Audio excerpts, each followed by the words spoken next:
നമസ്കാരം. മലയാളി വാർത്തയിലേക്ക് സ്വാഗതം. കരഞ്ഞു കാല് പിടിച്ചതോടെ വെടിനിർത്തൽ പ്രഖ്യാപിച്ച് ഇന്ത്യ പിൻവാങ്ങിയെങ്കിലും പാകിസ്ഥാന് കിട്ടുന്ന അടിയുടെ എണ്ണം കൂടിക്കൊണ്ടിരിക്കുകയാണ്. അതായത് ആഭ്യന്തര കലഹം ഉടലെടുത്തിരിക്കുകയാണ്. ഒരു വഴിക്കൂടെ ബലൂജ് ലിബറേഷൻ ആർമി അവരുടെ സർവ്വശക്തിയുമെടുത്ത് ആക്രമണം കടുപ്പിച്ചിരിക്കുകയാണ്.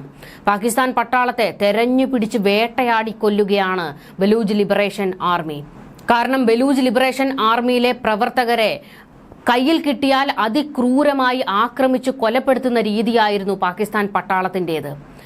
അവരുടെ സ്ത്രീകളെയും കുട്ടികളെയും പോലും പാകിസ്ഥാൻ പട്ടാളം വെറുതെ വിട്ടിരുന്നില്ല.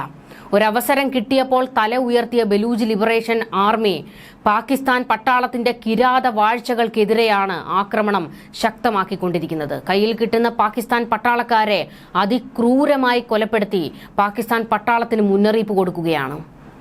പാകിസ്ഥാൻ സൈന്യത്തിനെതിരെ രൂക്ഷമായ ആക്രമണം അഴിച്ചുവിട്ടുവെന്ന് അവകാശപ്പെട്ട് ബലൂജ് ലിബറേഷൻ ആർമി ഇപ്പോൾ രംഗത്ത് വന്നിരിക്കുകയാണ്. പാക് സൈനിക രഹസ്യാന്വേഷണ കേന്ദ്രങ്ങളെ ലക്ഷ്യമിട്ട് ബലൂചിസ്ഥാനിലെ 51 സ്ഥലങ്ങളിൽ 71 ഏകോപിത ആക്രമണങ്ങൾ നടത്തിയതായി BLA അവകാശപ്പെട്ടു. ആക്രമണങ്ങളുടെ ലക്ഷ്യം ശത്രുവിനെ നശിപ്പിക്കുക എന്നത് മാത്രമല്ല, ഭാവിയിലെ സംഘടിത യുദ്ധത്തിനുള്ള തയ്യാറെടുപ്പ് ശക്തിപ്പെടുത്തുന്നതിനായി ഏകോപനം, ഗ്രൗണ്ട് കൺട്രോൾ, പ്രതിരോധ നിലപാടുകൾ എന്നിവ പരീക്ഷിക്കുക എന്നതുകൂടിയായിരുന്നു എന്ന് BLA പ്രസ്താവനയിൽ വ്യക്തമാക്കി. ലഷ്കർ-ഇ-തോയ്ബ, ജയ്ഷെ മുഹമ്മദ്, ISIS തുടങ്ങിയ ഭീകര കേന്ദ്രങ്ങളുടെ ബ്രീഡിംഗ് ഗ്രൗണ്ടാണ് പാകിസ്ഥാനെന്നും BLA ആരോപിച്ചു. പാകിസ്ഥാന്റെ സൈനിക രഹസ്യാന്വേഷണ സ്ഥാപനമായ ISI ഭീകരതയുടെ പ്രജനന കേന്ദ്രമാണെന്നും അക്രമാസക്തമായ പ്രത്യയശാസ്ത്രമുള്ള ഒരു ആണവ രാഷ്ട്രമായി പാകിസ്ഥാൻ മാറിയെന്നും BLA പൊട്ടിത്തെറിച്ചു. പാകിസ്ഥാൻ കൈകളിൽ രക്തം പുരണ്ട രാഷ്ട്രമാണെന്നും എല്ലാ വാഗ്ദാനങ്ങളും ആ രക്തത്തിൽ മുങ്ങിയെന്നും പ്രസ്താവനയിൽ BLA വിമർശിച്ചു. പാകിസ്ഥാൻ പറയുന്ന സമാധാനം, വെടിനിർത്തൽ, സാഹോദര്യം തുടങ്ങിയ വാക്കുകൾ വെറും വഞ്ചനയും യുദ്ധതന്ത്രവും മാത്രമാണെന്നും നിലവിലെ ഇന്ത്യ പാക് സംഘർഷത്തിന്റെ പശ്ചാത്തലത്തിൽ BLA പറയുന്നു. സ്വതന്ത്ര ബലൂചിസ്ഥാനായി ഇന്ത്യ അടക്കമുള്ള രാജ്യങ്ങളുടെ ഇടപെടൽ BLA ആവശ്യപ്പെട്ടിട്ടുണ്ട്. ഇന്ത്യയിൽ നിന്നും രാഷ്ട്രീയ, നയതന്ത്ര, പ്രതിരോധ പിന്തുണ ലഭിക്കുകയാണെങ്കിൽ പാകിസ്ഥാനെ ഭൂമുഖത്ത് നിന്ന് തന്നെ ഇല്ലാതാക്കി തരാമെന്നും BLA വ്യക്തമാക്കി. പാകിസ്ഥാന്റെ ഇപ്പോഴത്തെ ശക്തി ശ്രദ്ധിക്കപ്പെട്ടിട്ടില്ലെങ്കിൽ ഗുരുതരമായ പ്രത്യാഘാതങ്ങൾ ഉണ്ടാകുമെന്നും BLA മുന്നറിയിപ്പ് നൽകി. പാകിസ്ഥാനെ ഇനിയും സഹിക്കുകയാണെങ്കിൽ വരും വർഷങ്ങളിൽ ഈ രാഷ്ട്രത്തിന്റെ നിലനിൽപ്പ് തന്നെ ലോകത്തിന്റെ മുഴുവൻ നാശത്തിലേക്ക് നയിച്ചേക്കാം. മതഭ്രാന്ത് പിടിച്ച സൈന്യത്തിന്റെ കൈവശമുള്ള ആണവായുധങ്ങളുടെ നിയന്ത്രണം മേഖലയ്ക്ക് മാത്രമല്ല, ആഗോള സുരക്ഷയ്ക്കും ഭീഷണി മുഴക്കുന്ന, എപ്പോൾ വേണമെങ്കിലും പൊട്ടിത്തെറിക്കാവുന്ന ഒരു ടൈം ബോംബാണെന്നും BLA മുന്നറിയിപ്പ് നൽകി. ബലൂജ് ലിബറേഷൻ ആർമി ഇപ്പോൾ അതിശക്തമായ ആക്രമണം നടത്തിക്കൊണ്ട് പല ഭാഗങ്ങളും പിടിച്ചുകൊണ്ട് മുന്നേറുകയാണ്. കൊറ്റയും മങ്കോച്ചറും ഒക്കെ പിടിച്ച ബലൂജ് ഇപ്പോൾ പാകിസ്ഥാൻ പട്ടാളത്തിന്റെ കേന്ദ്രങ്ങൾ തെരഞ്ഞുപിടിച്ച് ആക്രമിക്കുകയാണ്. പാക് പട്ടാളം താഴെ വീഴണം, അതാണ് ബലൂജ് ലിബറേഷൻ ആർമിയുടെ ആവശ്യം. തങ്ങൾ അതിശക്തമായി മുന്നേറുകയാണെന്നും പാക് പട്ടാളത്തിന് തങ്ങളെ പിടിച്ചു നിർത്താൻ കഴിയില്ല എന്നും ബലൂജ് ലിബറേഷൻ ആർമി വ്യക്തമാക്കിയിരിക്കുന്നത്. ബലൂചിസ്ഥാനിലെ കുഴപ്പങ്ങൾക്ക് പിന്നിൽ ഇന്ത്യയാണ് കാരണക്കാരനെന്ന് പാകിസ്ഥാൻ ആരോപിക്കുന്നത്.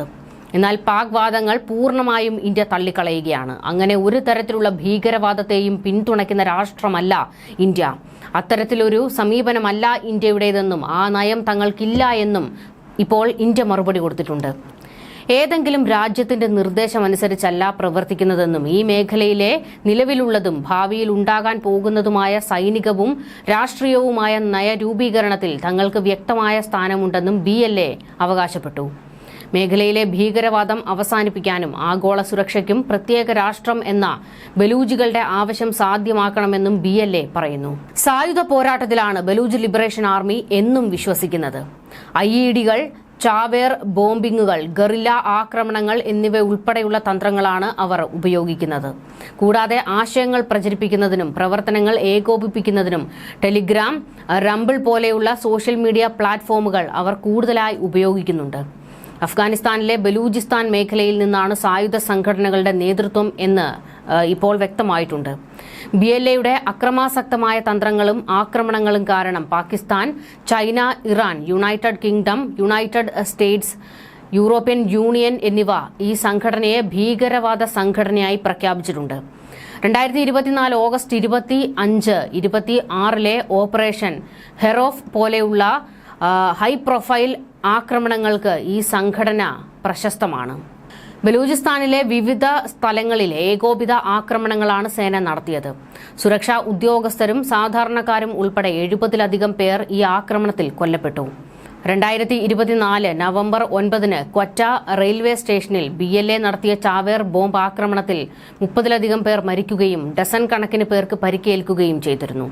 അതായത് പാകിസ്ഥാനോടുള്ള ഒരു വെറുപ്പും പാക് പട്ടാളത്തോടുള്ള അങ്ങേയറ്റത്തെ വിദ്വേഷവും കൊണ്ട് സാധാരണക്കാരിലും മുറിവേൽപ്പിക്കുന്നുണ്ട് BLA. പക്ഷേ ഇതിനെ അംഗീകരിക്കാൻ കഴിയുന്നതല്ല. ഇത്തരത്തിൽ തുടരെ ആക്രമണങ്ങൾ നടത്തി പാകിസ്ഥാനിൽ സജീവമാണ് ഇപ്പോൾ ബലൂജ് ലിബറേഷൻ ആർമി. ബലൂചിസ്ഥാനിലെ പതിറ്റാണ്ടുകൾ പഴക്കമുള്ള സംഘത്തിന്റെ ഭാഗമാണ് BLAയുടെ പോരാട്ടം. സാമ്പത്തിക ദാരിദ്ര്യം, രാഷ്ട്രീയ അവഗണന, പാകിസ്ഥാൻ സേനയുടെ ആക്രമണങ്ങൾ എന്നിവയാണ് BLAയെ നിരന്തര പോരാട്ടത്തിലേക്ക് ഇപ്പോൾ തുനിഞ്ഞിറങ്ങാൻ കാരണമാക്കിയിരിക്കുന്നത്. സ്വയം ഒരു മോചന പ്രസ്ഥാനമായി ചിത്രീകരിക്കുമ്പോൾ തന്നെ പാക് പഞ്ചാബികൾ, വിദേശ തൊഴിലാളികൾ, സാധാരണക്കാർ ഉൾപ്പെടെയുള്ളവർക്ക് നേരെ ഇവർ ലക്ഷ്യമിടുന്നത് കടുത്ത ആക്രമണങ്ങളാണ്. അതിനെതിരെ വലിയ രീതിയിലുള്ള വിമർശനങ്ങൾ ഉയർന്നിട്ടുണ്ട്. 2009 ഏപ്രിലിൽ ബലൂചിസ്ഥാനിൽ താമസിക്കുന്ന പഞ്ചാബി നിവാസികളെ ലക്ഷ്യമിട്ടുള്ള ആക്രമണങ്ങൾ BLA നടത്തിയിരുന്നു. ഇത് ഏകദേശം 500 പേരുടെ മരണത്തിന് കാരണമായി.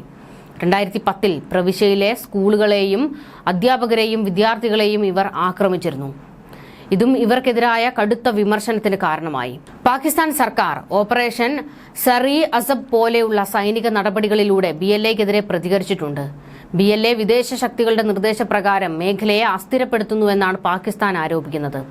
സംഘടനയെ ദുർബലപ്പെടുത്താൻ തങ്ങളാലാകുന്നതെല്ലാം ചെയ്യുന്നുണ്ട് എന്ന് പാകിസ്ഥാൻ പറയുന്നു. എങ്കിലും 2025 മാർച്ച് വരെയുള്ള ഒരു റിപ്പോർട്ട് നോക്കുമ്പോൾ തന്നെ BLA അതിശക്തമായി ഉയർത്തെഴുന്നേറ്റു എന്നത് തന്നെയാണ് വ്യക്തമാകുന്നത്. പിന്നീട് ഇങ്ങോട്ട് തുടങ്ങിയാൽ ഇന്ത്യ പാകിസ്ഥാന് നേരെ ആക്രമണം തുടങ്ങിവെച്ച ആ സമയങ്ങളിൽ അതൊരവസരമായി എടുത്തുകൊണ്ട് പാകിസ്ഥാനെ അടിച്ചു തൂഫാനാക്കാനുള്ള ഒരു നീക്കത്തിലേക്ക് BLA എത്തിയിട്ടുണ്ട്. എന്നും തങ്ങളോട് വിവേചനപരമായി പെരുമാറിയ പാകിസ്ഥാനോടുള്ള പകയും സ്വാതന്ത്ര്യം നേടാനുള്ള അടങ്ങാത്ത ആവേശവുമാണ് ബലൂജ് ലിബറേഷൻ ആർമി എന്ന BLAയെ മുന്നോട്ട് നയിക്കുന്നത്. പാകിസ്ഥാന്റെയും BLAയുടെയും ചരിത്രത്തിലെ വേറിട്ട ഒരു ഏടായി ക്വറ്റ പെഷാവർ ജാഫർ എക്സ്പ്രസ് ആക്രമണം എന്നും ഉണ്ടാകും. ഇതിനെ പാകിസ്ഥാൻ എങ്ങനെ നേരിട്ടു, അതായത് ഒരു ഭീകര ഗ്രൂപ്പ് ഒരു വലിയ ട്രെയിൻ പിടിച്ചടക്കുകയും അതായത് പാകിസ്ഥാൻ പട്ടാളത്തെ പോലും നിഷ്പ്രഭമാക്കിയായിരുന്നു അവരുടെ ആ ആക്രമണ പരമ്പര. ഇതിൽ നിന്ന് തന്നെ വ്യക്തമാണ് എത്രത്തോളം ശക്തമായിരിക്കുന്നു BLA എന്നത്. ന്യൂസ് ഡെസ്ക് മലയാളി വാർത്ത.